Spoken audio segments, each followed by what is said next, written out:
We're upstairs. Ricky and Alex are preparing for today's show and don't really know what they have up their sleeves, but I bet it is going to be a dynamite show.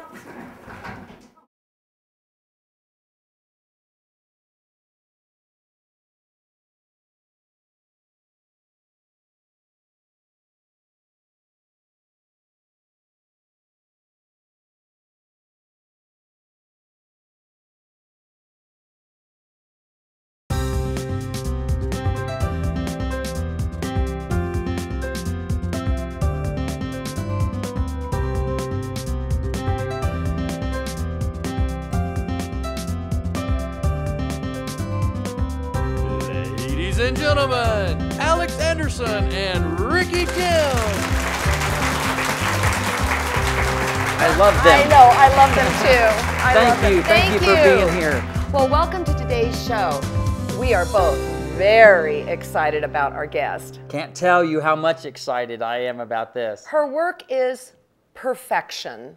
Absolutely, and actually, when you start getting your eyeballs on the work that you're going to see today, you will not believe it. It's fabulous.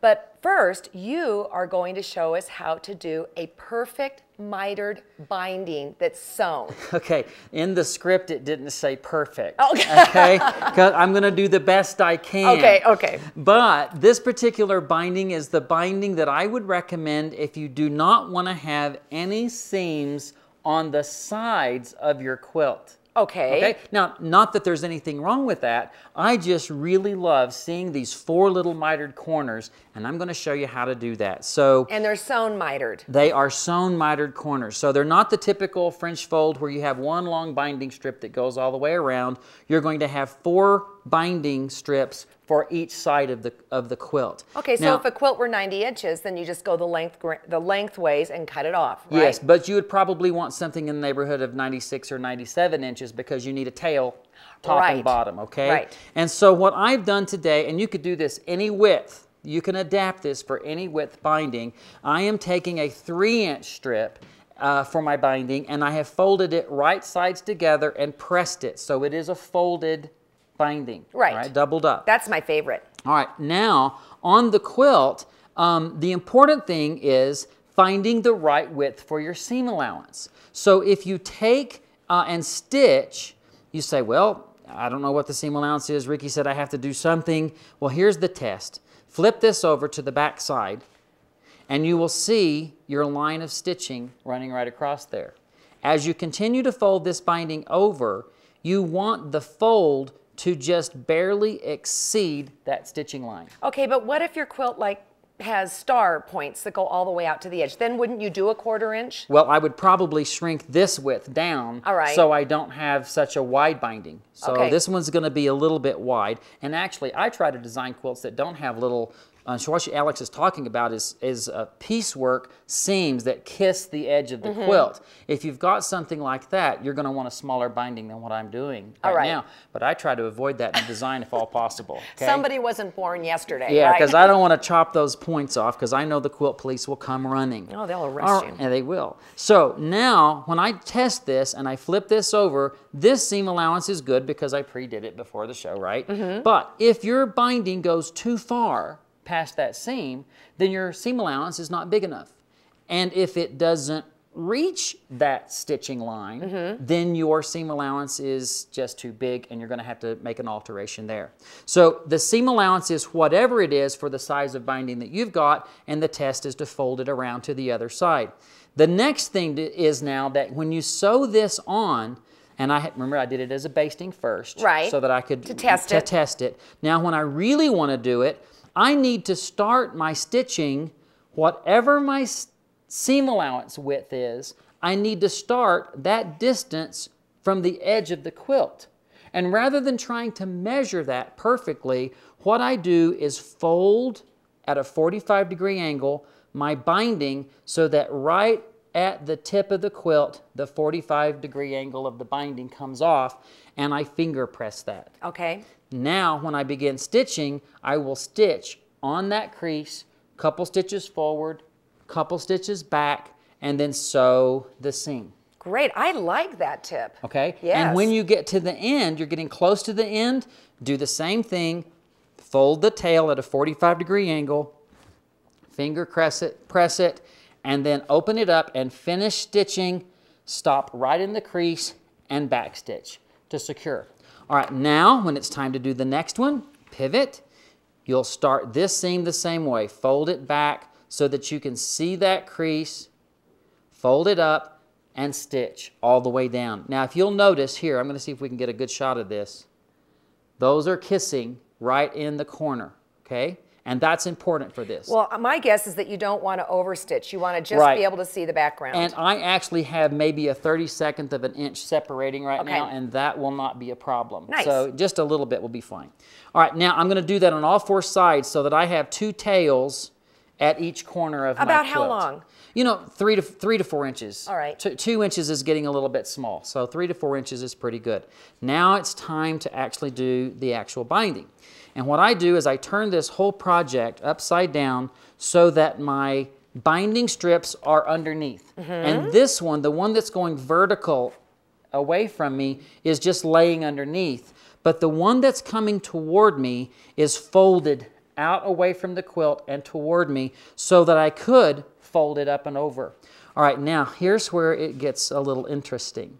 Because this end is trying to fold, I want to go ahead and let it fold along the natural crease right there, and I'm going to use my iron, and I'm going to give that a really good press so that I can get a good crease on that area. See, I'm leaving the iron down there just a little bit longer than normal to give myself a good crease. Ouch, that was hot. Don't try this at home, right? Yeah. Well, do try it at least once or twice. Parental supervision. Right.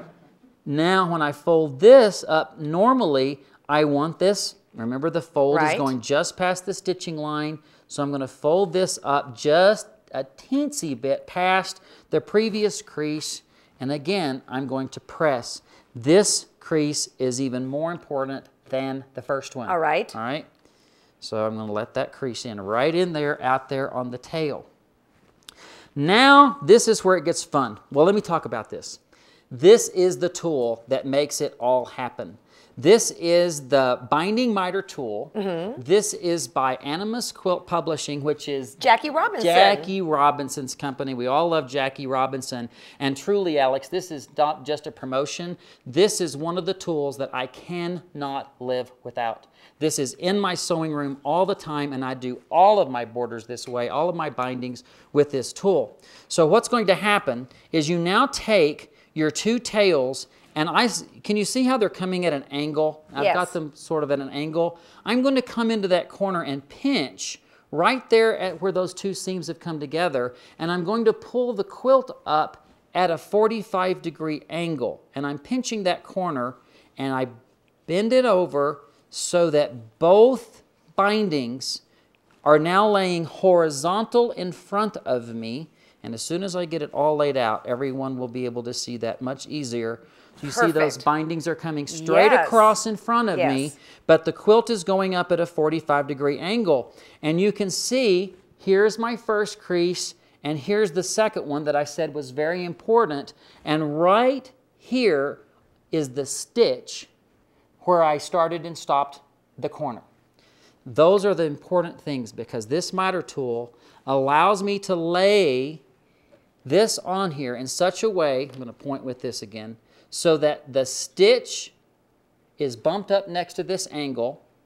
The edge of the ruler is parallel with my binding. The point of this ruler is coming right to that special crease and then off at an angle. And I wouldn't normally use a Sharpie marker to do this, but I want it to be visible today. Like a pencil or something like that? Yeah, and actually I'm going to do my glasses. This is so far now, today, this is the most critical thing I've done, because I want it to be, you said I had to do it perfect a while ago. No pressure. I'm doing, no pressure. And I see the audiences out there, they're holding their breath. They're not. Not like you, Ricky Tims. They're not even moving right now, okay? And don't you wonder how Jackie came up with this? You know, I just think it's brilliant. I really do. Now, this is easy to see. You can see that mark right there. And now, honestly, I would not mark it with a Sharpie marker. I would do it with just a regular pencil or something. And now when I pull this over, I was very careful to pull everything over so that it stayed in position. I'm going to put this into my machine. I'm going to lower my needle. I'm going to hand turn it right down into the spot where that line starts. I like to do a stitch forward, a stitch back, a stitch forward, a stitch back, and then continue on the line. I like to turn that corner sometimes with one little blunt stitch because some people say it helps turn that point. Really? Yeah. You know, so since some people say it, I better do it. Do you do everything I say, Ricky Timms? Of course I do, Alex. I'm not stupid. And then on the line, and when I get to the edge, I will back stitch that just to secure that. All right, now it's time to trim. Get your pair of scissors and snip off a seam allowance, being very careful not to cut your quilt top. More than a 1/4 inch, less than a 1/4 inch? You know what? Once I get this cut, you'll see it's actually more at an angle, actually. Okay.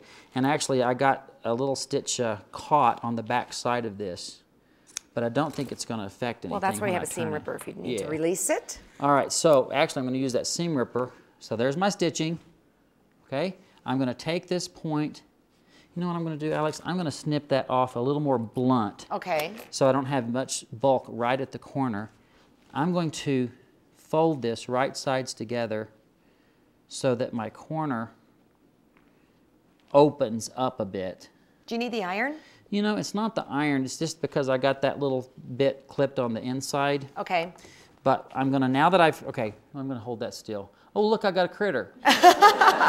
Did you see the critter? I did see the critter. We have critters in Levita. So I have opened that seam on the corner, and now it's time to turn it. So use a very special tool, something different than a needle seam ripper. Like a porcupine Yeah, thing or something like porcupine that? quill, something like that. And pull that over to the front side. Now, first of all, here's the back. That's the front. Oh, that is the front. Sorry. Yeah. Sorry, that's the front. You're under pressure here. And here's the back. Beautiful. All right? And now you can just finish this off by stitching it down by hand the way you might normally do, with no seams anywhere along the side, but beautiful seamed miters in the corners of the quilt. This is why you win the ribbons, Ricky Timms. Well, the most important thing is no matter what you do, to do it well. Right. So I try. What do you think?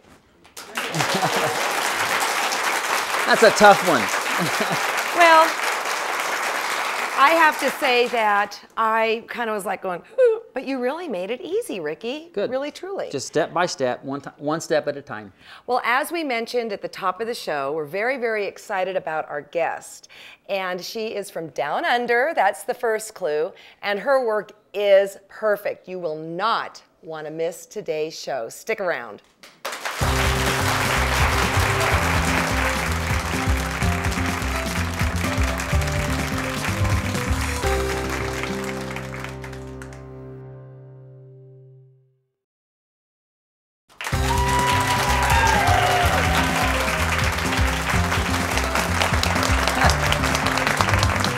Okay, my question is, how many of you like to do handwork?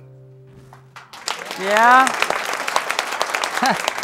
No doubt many of you like to do handwork as well. Well, we have with us today perhaps one of the finest hand stitchers in the world. I want you to meet Liuxin Newman, the Thimble Lady, all the way from Sydney, Australia.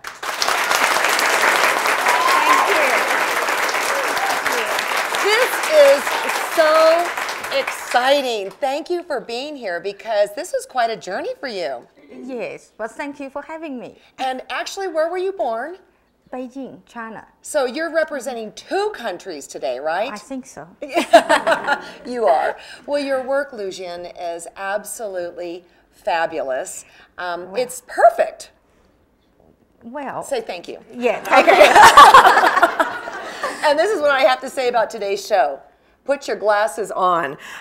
This is your book that's self-published, Yeah. and it is absolutely fabulous because it gives the tips and secrets that you have developed, right? Yes, all my secrets Okay. are in there. And you'll be able to do it just like Liuxin, we promise you.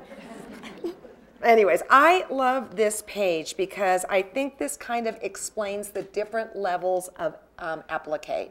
Yes. Okay, why needle don't you skill. tell us about this? Well, when I first started Appliqué, I love it, but I didn't know why I don't win in quilt shows. Later, I realized I come across an expression about Baltimore quilt as the ultimate The ultimate experience in quilt making. that in needle turn applique. Right. And I thought, if I want to win, I have to do better than that. And then when I think about it, I started to try. I realized needle turn applique is actually all about seams. Okay. What is more difficult is to narrow seams. The seams under a large circle is not the shape. The large circle has more room for seams. Smaller one has less. So I thought I would try just to experiment how much better I can do. And what happened is I found with understanding the science behind the materials and tools, when I match them right, I can do today, this is today's perfection. So you're saying you can do a circle like this. Yes. Turn, needle turn. Needle turn and store the seams. And this is what you would say would be Baltimore. Yes, if Okay. you want to apply the Baltimore designs, you only need to learn the techniques up to this level. And then this is this is beginning. Beginning level, and, And then then you wait, circle hold them. on. Alex is down here somewhere. Oh, nonsense! Well, first of all, you've got a really cool trick about threading your needle so that it doesn't come unthreaded. That's right. Yes. Many people don't like to use thin threads, even though this thread is the wildlife silk. Is actually not because it's silk, it's because it's the thinnest thread in the world. So silk isn't so much as important as the fact it's so thin. And how That's thin right. is it? This is number 100. Woo! The next thinnest thread is number 50. So it's Woo! twice as thin. And now, with these, the reason people don't like it is unthreading very easily. That does happen when you use silk. Yes. Now, I show you a trick.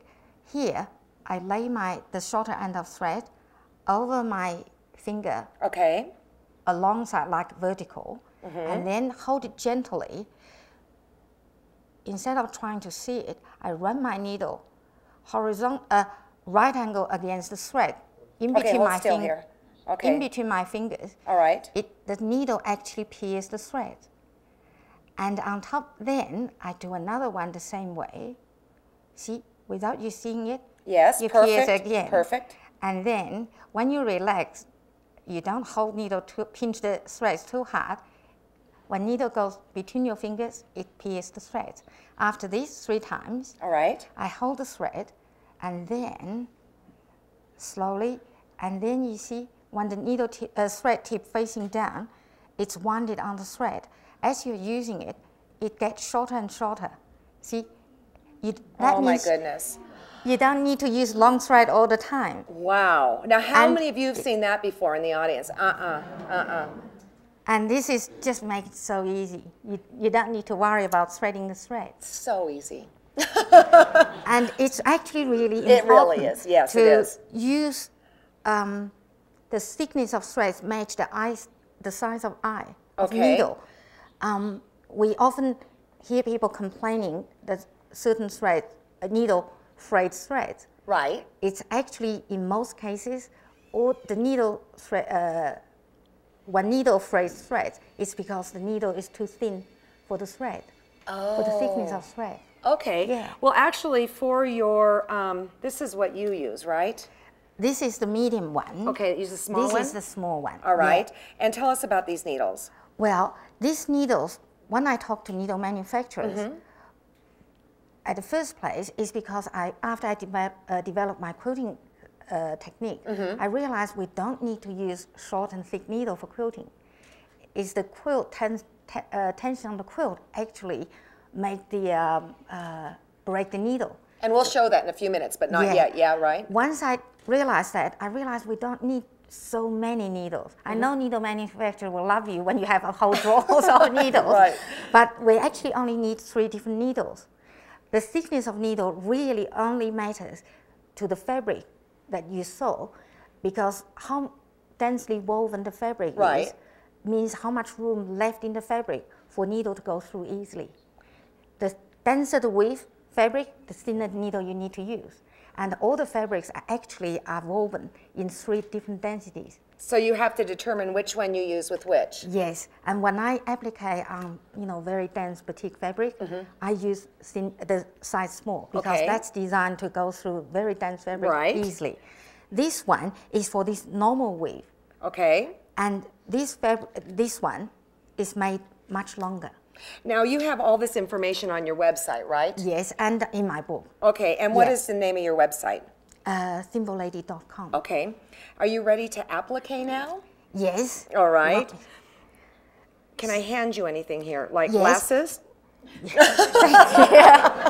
Thank you. And this one, you might want me to show you, want to show you how I can make lines much narrower to roughly 1/16th of an inch. Ay, ay, ay, ay, ay. So how do you trim that? How do you know what to cut it? Well, first, people say, oh, how hard it is. It's actually very easy. It doesn't need to be hard. What it does is, when I applique, I don't actually handle narrow seams. See, when I open this up, you can see how wide the seams. Wow. Yeah, it's actually a lot of seams. Then it's easy sewing. After that, if you can pass me the scissors, I don't trim seams narrow before I applique. After I applique, I trim it off. And that way, you can have very narrow seams without being fiddly sewing. See? I think we're all speechless. I think that's kind of what's going on here. After this, you will find you make room for more seams to go in easily with lines. Just like that. I wish I had a picture of the audience. They're just like this. They're spellbound. All right. Okay. Now let's talk about points and tips, because yours are sharper than the average bear. Yes. Now, really, I found basically to make points very sharp, I developed a few techniques. This is the general way of how to make points clean and sharp, but I found in my quest for perfection, I actually found we can make it much finer. On top of that, we can actually manipulate the tilt of the points. So they don't look like a plastic point, they look like a tip of a ribbon. Okay, can you work with it right here? Okay. Do you need to pull it over to you? I have a little trick in my book that I call it, now I named it as Chinese weaver. Okay. After you make the points, as usual, what I do is I make tiny little stitches from fold to fold on the top layer, only manipulate the layers of the points. And gradually, when you do that, I actually need to put my glasses on. I can't imagine why. Yeah. And then, you see, you have to fold to fold like this. As you weave towards the point, you start to pull the points. And if you manipulate the pulling, you can actually not only make the points pointier, you also actually manipulate the tilting. See, I want the points tilting that way. The last loop in, I pull it. Oh.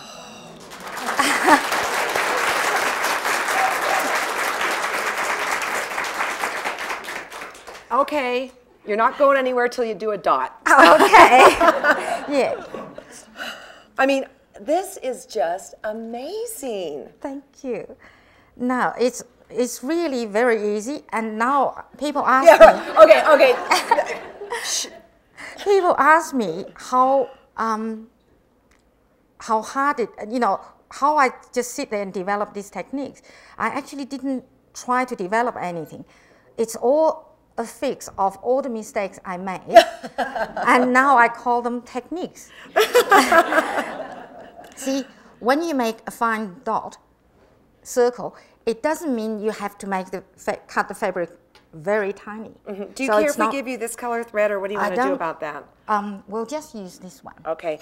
Oh, now we love it. It's even better. She's going to use white thread on blue and black. So you can see more clearly. I don't think we're going to see. I think your work is just, See, all I would do is you just fold fabric, and then turn. You see it have little pocket, but it doesn't matter. I can fix it later. So I reckon the worst mistake is Let me get this back down. Okay, there we go. Is the fear of making a mistake. You make a mistake, then you find a fix. And then another one. It's like you don't have any pressure going on here, Liuxin. Okay, now I trim the seams after I've sewn. Then, you see, you can get rid of so much seams. Now, these are very nice scissors you have here. Yeah, it's actually not expensive scissors. It's just one you get from pharmacy for nails. Oh, really? They are so sturdy. They cut fabrics really well. Those embroidery scissors look very fine, but they only cut threads well. Yeah, and then I turn it back and poke it. See, I make room, I trim seams after I sew, and then make room for more seams to go under. Now, after this,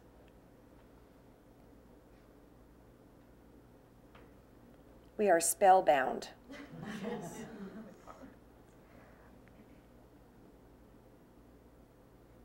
Is it working for you? Look at this. It would be easier to be closer to me. Okay, go. Because my glasses doesn't work when it's too far. Oops. Okay, and you see, I didn't make stitches very close up or sew it very finely. Now, at best, you can call it a little knob. Right. However, see, after this, what I can do is I add stitches to sew another round of stitching, so the stitches look very finely one next to each other. You see what I mean? By adding stitches, using a different color, you can tell my needle are coming out between the last two stitches. I add a stitch in between the last two. I just want everybody to appreciate, I know that people here in the audience can appreciate it, but the fact you're pulling this off in an absolutely not wonderful position is a miracle, my friend. Thank you.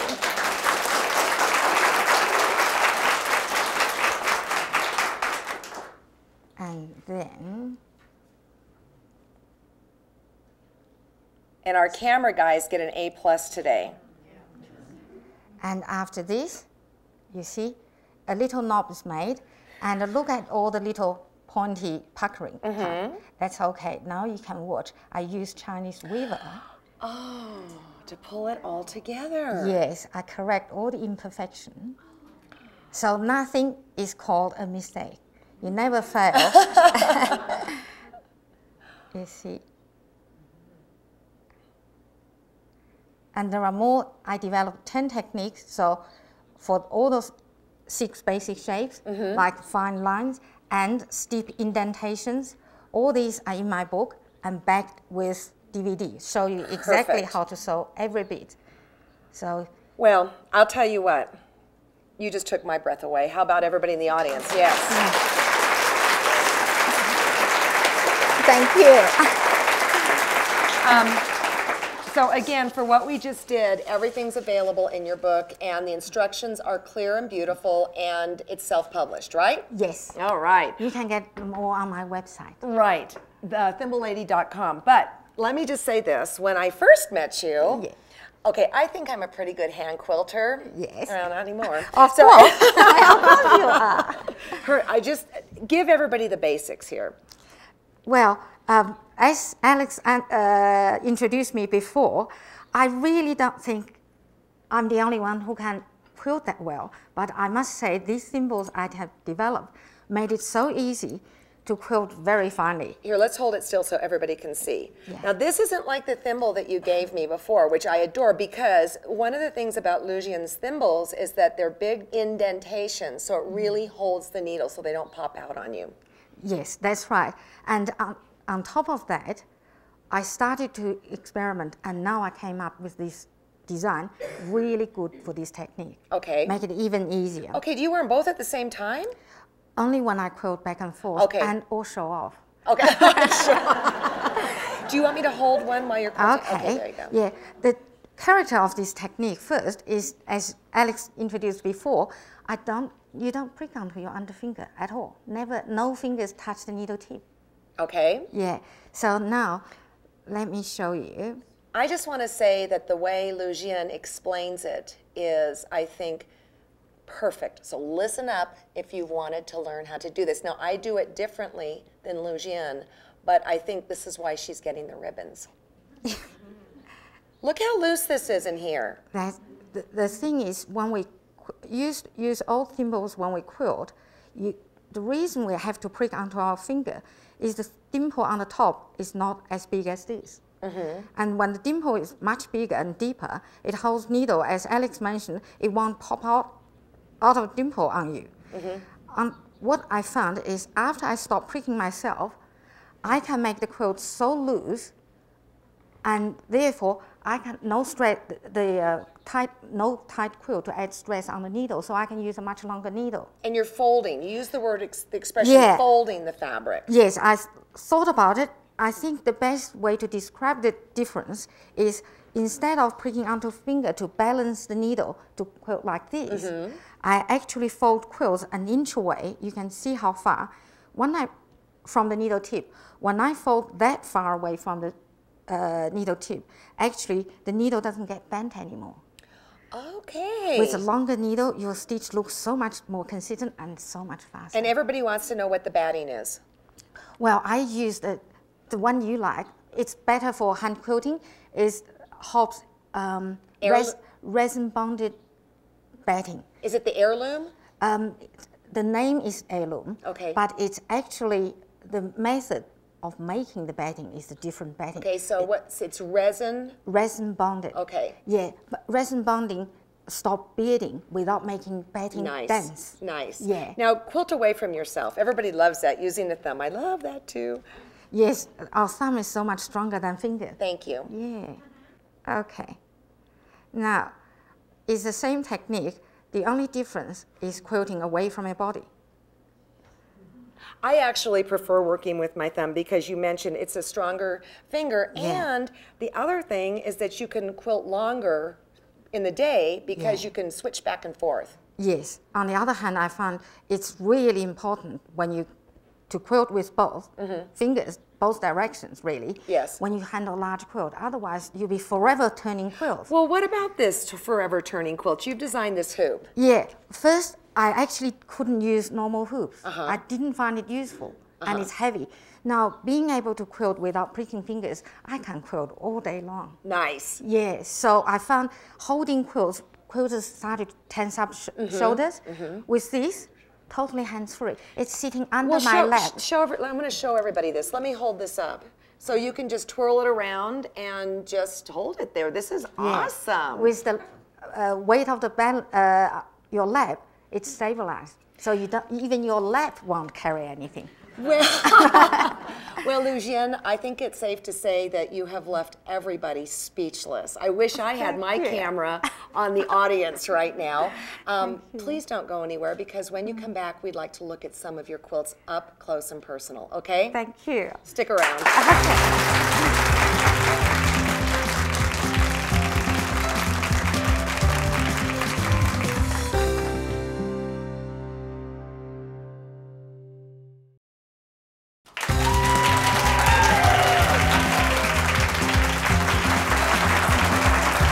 I've got my glasses. Everybody, I've got my glasses, because that's the only way to see this wonderful detail that Liuxin Newman has been sharing with us today. Yes, I think she has knocked our socks off. And so while we've looked at some techniques, I think it's time to look at some quilts, don't you? Yes. All right. So let's look at the first quilt that you've got, Miss Liuxin. Okay. And tell us the name. Does it have a name? Yes. It's actually called Silk Road number 3. Even though this is the first one. Number 1 hasn't started. What I make this quilt for is I actually thought about the difference, how to create the best dimensional look in a quilt with batting without too much work. So what I did, I used 2 layers of batting. One is a normal needle punch batting that holds stitches better. Another one is that resin bonded batting. By Hobbs. Yeah, and when you sew around it, it gives you a higher puff without you cutting away this and that, doing all the, extra work. Okay, I see. Is it gold thread, metallic thread? Yes. And is it hand stitched? No, it's by machine. You did this one by machine? Yeah. I found machine quilting has its own merit that hand can't compete. It's punched that many stitches in one bit, area. So to create the highest dimensional look for the result. Okay. Oh, how great that you like using both hand and machine. All right, let's look. It looks like iris. That's actually orchids. Orchids. Oh, Yeah. I see. My see, husband I do is have my a- glasses here. My husband is a lover of orchids, so and Sydney is perfect climate to grow all sorts of orchids. Our garden is a big botanical garden of orchids. Really? Yes, and that one, what I try to do is I'm making appliqué. I actually quilted before I put appliqué on. That way I can have appliqué punted in a way that gives the dimensional look no other method can do. Either painting or embroidery, threads can't give that Wow. So dimensional you look. did your quilting before you did the appliqué. Yes, that way the result is better. That is amazing. All right, now this is like probably one of your pièces de résistance. Your crème de la crème, the best of the best. Well, that's the first homework after I developed my technique. And that concentrated all the winning tips that I gathered around that's not taught before. When I discovered it, by the time I think I can win, I put all those techniques into that and I won. I bet all you the did. prizes. That's a prize winner. That's great. Congratulations. All right, it looks to me like it's a phoenix rising from the ashes. Yes. All right, tell us about this quilt. What's the name? It's called Rebirth. Okay. Before that particular quilt, I appliqué, I piece, I quilt, blocks, do designs and from books, and I just do them until one day, even though I have very good painting training, Okay. I normally paint portrait because I think that's the most sophisticated landscape of human face. Interesting. Yeah, when you learn painting, eventually you graduate to portrait. And I normally do that, but I do them separately, patchwork and painting. I never connect the two. And after September 11th, that's called speechless. I was shocked to pieces for weeks. I don't know what to say. I don't know how to feel. Right. And one day, I was on the plane. I was thinking of Quilt Inc.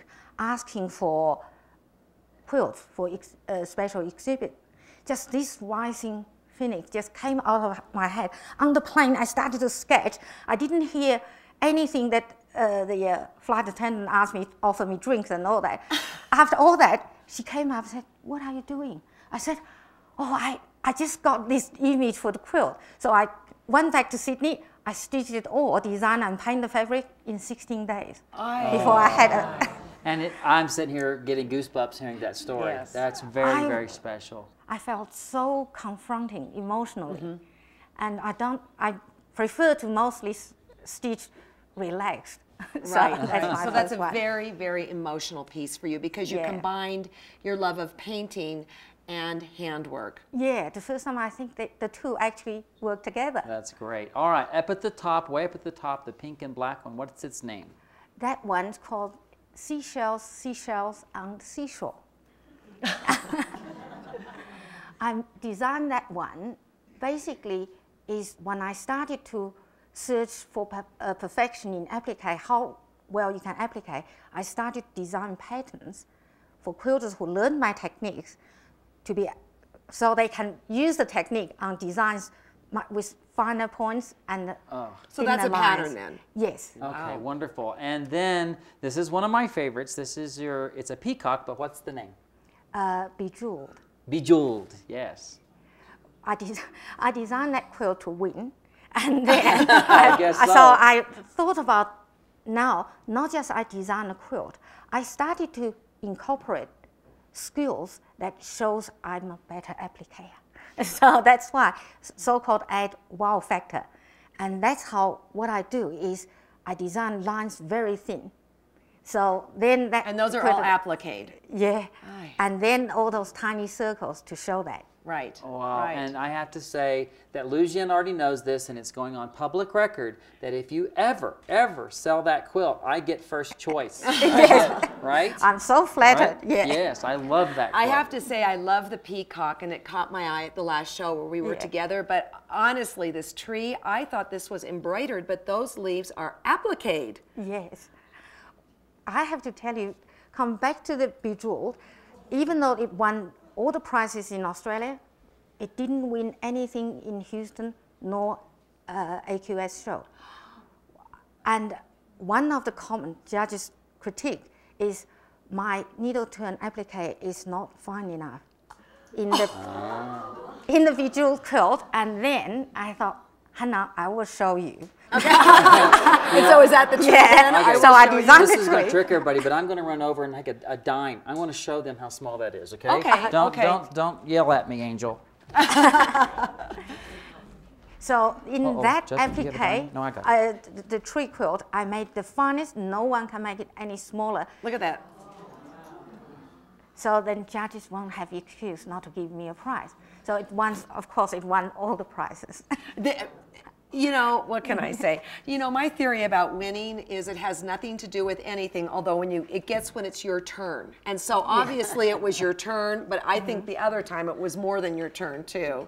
Your work is just astonishing, and I want to just recap here that Perfect Hand Applique and Perfect Hand Quilting, both her books have 10 easy lessons each, and it is available on our website. Absolutely. And also, I want to take a look at these thimbles because we didn't really get, I'm going to show these two here. Here we go, yeah. These are different than the ones that I saw before, which I adore. So if I adore it, obviously these are so much better. Tell us about these. Yes, from the first design that you had, I only had a question, why the dimple in thimbles were not made big enough. Right. Then I found, because you have to hand make thimbles to have the dimple really polished so it doesn't cut threads when it becomes deeper. However, and also handmade the thimble to fit the finger's shape. Eventually I found, like fingers, that's the main difference. Some fingers narrower, you know, thinner here. Some fingers more round here. Okay. Except on top of the width. So now after Simply Quilt, and everyone want my thimbles, I found something. I continue to improve because there's no guarantee no one invent a better thimble. So I continue to improve. I found a few, concentrate all the merits for quilting. One is much bigger and deeper dimple, and also this design's more forgiving if your finger changes in a day. Yes, and it changes season to season because of That's the weather. right. And she got a patent, which is a really big deal. Did you Right. know that, Ricky? It is a big deal. Yeah. Yes. So these are available on your website. Yes. Okay. But also, so what do you all think about what you've seen today in the audience? Thank you. I feel like we're still all sitting here like, we call it the deer in the headlight Or look. dumbstruck, yeah. You know, just Yeah. staring. Well, Liuxin is going to send all of you home in the audience with her needles so you can give them a try and see what you think. And then you can try the thread trick with this YLI silk because YLI is sending home a spool for you. So, thank you. And now we have some questions from the audience. We do. We have some questions in the audience, and actually they're for Liuxin. And Liuxin, it has to do with the fabric that you use. We've got Mary from Caldwell, Idaho, and Dottie from Truth or Consequences, New Mexico. Both of them asking the same question about the fabric you use for your applique. Well, first, that's a very good question. Fabric does matter. Not just the color and print matters, it's the density of weave and the thickness of fabric. And that actually is not just explained in books in details. There is a simple science in it. The thinner the seams, the narrower the seams, the denser the weave of fabric you must use. So what fabric you select needs to go with what design you're making. So like, would batik be your first choice? Batik itself is not a word, it's a cultural, it's a pattern. Okay. Like now, basically, everyone call their fabric batik. You have to be careful. Some fabric in batik is very densely woven and very thin, and that's the best for very narrow seams. Ah, I did not okay, know that's that. very good information. All right, now Kathleen is from Canyon City, Colorado, and she has inherited some silk thread from a relative, Yeah. and she wants to know if that thread would still be usable now because it's old silk thread. I think it will. Imagine those old ropes, silk ropes from Chinese ancient tombs, 5,000 years old. They are still fine. Okay. Yeah. But in your case, you're looking for a very fine silk thread. Yes. So, Just fine thread, period. yeah, Yeah. right. I asked Wildlife why they don't make cotton thread that thin. The interesting thing is cotton is a shorter fiber. You couldn't make thread strong, well, that much thinner. Interesting. And this particular silk is a longer fiber. You can make it twice as thin, half the thickness, and still strong. Wow. Great information. That's great. Thank you. You've learned a lot today, huh? Liuxin, thank you so much. We are richer for your being here today. Thank you for the opportunity for me to show off here. Well, don't go anywhere because when we come back, Ricky will perform for us.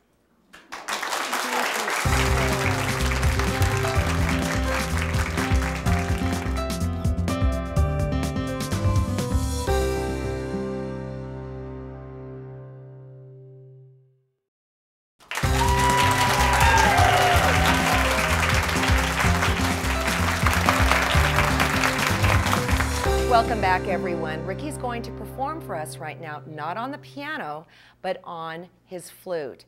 And the name of the song is Drum Circle, of which he wrote and composed it. Yeah, and before I play, Alex, I would like to tell you a little bit about the flute that I'm holding.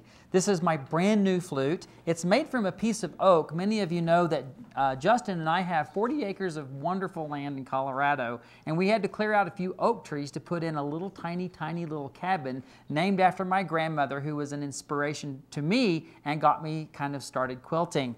So this flute is made from one of the trees that we had to cut down from that grove. So this is a wonderful little flute. Let me give you a sample of what this one sounds like.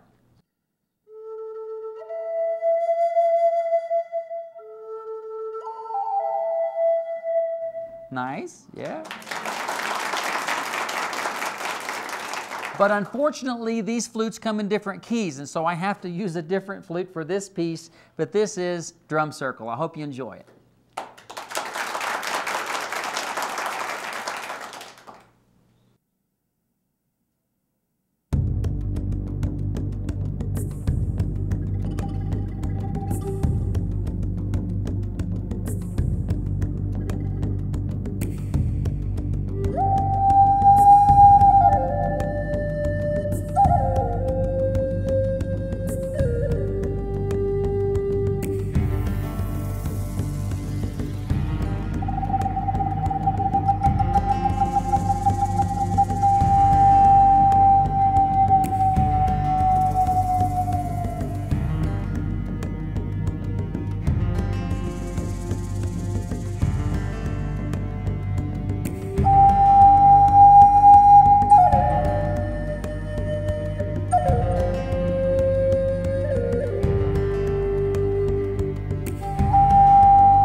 Thank you.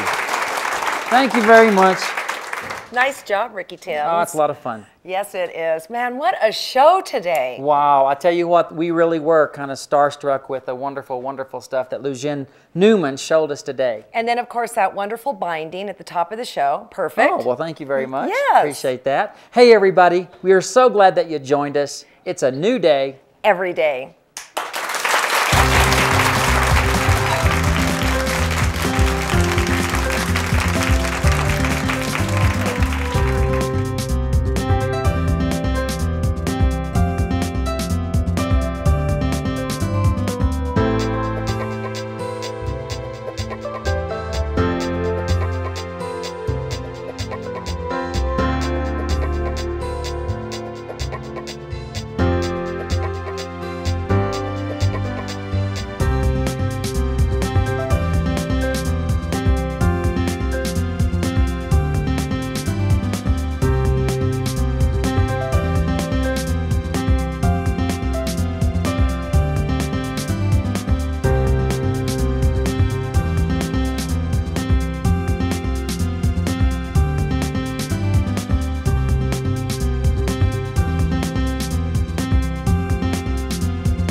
Liuxin, your needles are really specific and you design them. What are they made out of?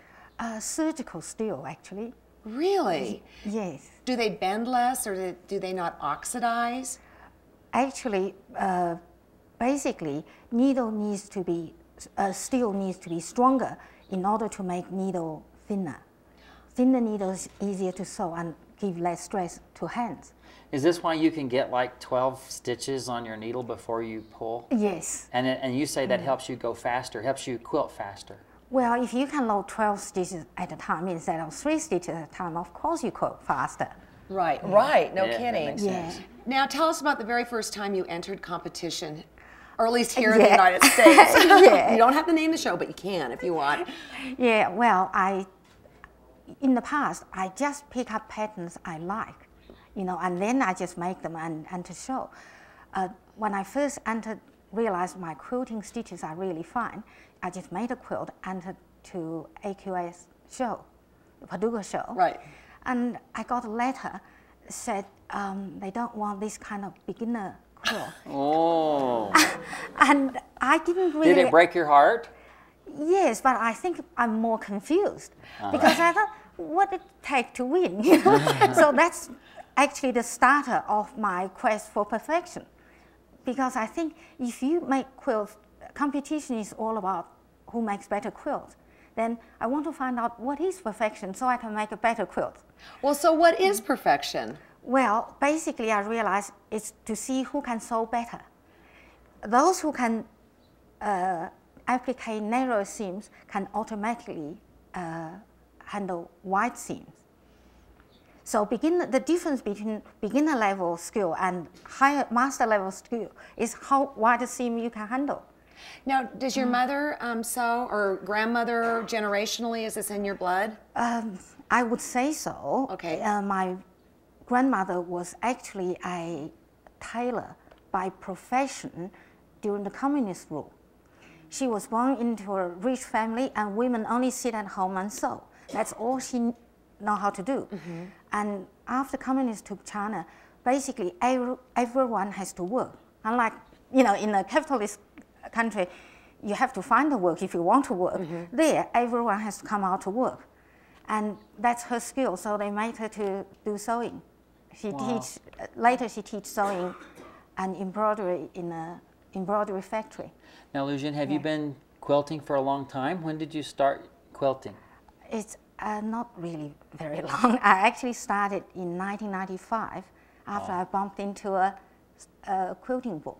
And we're taping this in 2008, so yeah. So that's not very long. And then when did you get your big rejection that started you on this quest to just really, really hone those skills? I was thinking of another word. Well, I made quilts and started to suffer pain. And in 1998, I made my first thimble, and I immediately quilted very well. So after Australian Quilting Magazine editor told me that I'm one of the best quilters in Australia.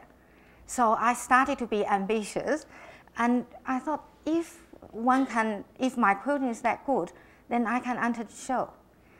And one quilter in Australia that's in the same group as me, she always comes home with a prize from Paducah, second or third. When I can quilt better than Judy, I thought, my turn to win first. And you never know because it's just judges. But Liuxin, I have to tell you, it's been so fun to know you over these past few years, and it's been great to have you on the show today. You're a delight, and I think everyone just loves you. You've got a great smile, great personality, and we're just so glad that you could come today. Thank you. Thank you so much.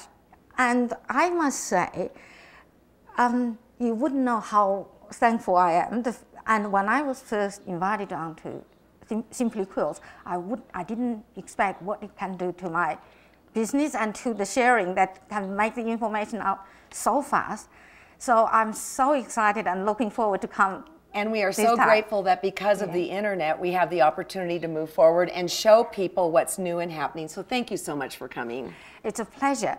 And I'm speechless, not just nervous. I just think the English is not adequate enough, even if I'm a master of it, to express my gratefulness. And what I want to do is to save 1,000 words. I have brought 2 little gifts for you. Oh. And oh boy. No way. Oh boy. Well, one is for Alex, and one is for Ricky. Let me hold this up. Can you look at this?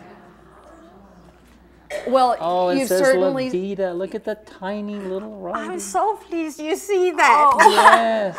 I was nervous about it because after I made that, I read Angel's letters. Yeah. If you bring a gift, it should be something very you. So I thought about it. I made it. I thought with Asian background and all that, I made it. And then I made this tiny, tiny little bead, ladybug. It's the tiniest. Is that appliqué? Yeah. Oh.